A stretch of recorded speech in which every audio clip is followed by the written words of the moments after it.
বসিয়েছে একজনকে ইলেকশন কমিশনে। তিনি কে? হোম মিনিস্টারের কোঅপারেশন ডিপার্টমেন্টের সেক্রেটারি ছিলেন।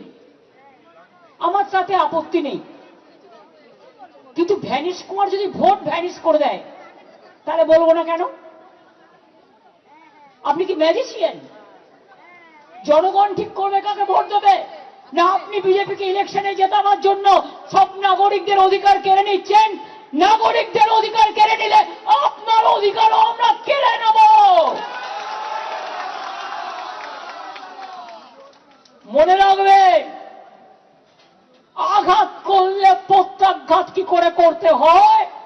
আজ সকাল 8টায় দিল্লির কুয়াশা ঠান্ডার মধ্যে আমাদের এমপিরা প্রতিবাদ করেছে, তাদের চ্যাংদোলা করে অত্যাচার করে টেনে নিয়ে গেছেন, আর এখানে লাল কার্পেট বিছিয়ে পুলিশ আপনাদের মিটিং করায়।